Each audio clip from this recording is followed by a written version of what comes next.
আম্মা আম্মা, আমি আইপিএল এ খেলার সুযোগ পাইছি। সারাদিন খেলা খেলা খেলা, পড়ালেখার কথা তো একবারও মুখে নেস না। আম্মা, আইপিএল এ সুযোগ পাওয়া চারটিখানি কথা না, অনেক বড় বিষয়। পাশের বাসার জাকের আলীরে দেখ, সারাদিন বই নিয়ে লেগ সাইডে বসে থাকে, আর তুই? তোমার জাকের আলী বই নিয়ে সারাদিন লেগ অফ স্টেট সব দিকে বইসা থাকলেও কখনো আইপিএল এ সুযোগ পাবে না। আইপিএল এ সবাই সুযোগ পায় না আম্মা। রেজাল্ট ভালো করার নাম নাই, আইপিএল এ সুযোগ পেয়ে সে উদ্ধার করে ফেলবে। আম্মা প্লিজ, আইপিএলটা খেলতে যাই।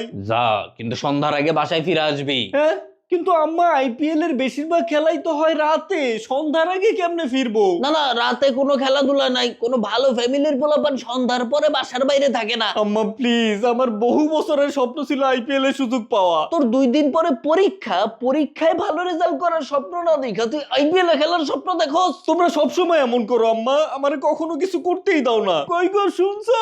তোমার পোলা এখন বড় হয়ে গেছে, মায়ের মুখের উপর কথা বলা শিখছে। আরে আম্মা, বুঝার চেষ্টা করো, আইপিএল এ একবার ভালো খেলতে পারলে আমাদের লাইফ সেট হয়ে যাবে আম্মা। আরে গাধার বাচ্চা, লাইফ তো তখন সেট হবে যখন ভালো করে পড়ালেখা করে একটা ভালো চাকরি পাবি। এই পড়াশোনা চাকরি বাকরি এসব আমার ভাল লাগে না আম্মা। তা ভাল লাগবো কেন? তুই খেলাধুলা নিয়েই পড়ে থাক। ওদিকে পাশের বাসার জাকের আলী যখন পড়াশোনা শেষ করে চাকরি বাকরি করে বউ কোলে নিয়ে বসে থাকবো, তখনও তুই ব্যাট বল কোলে নিয়েই বসে থাকিস।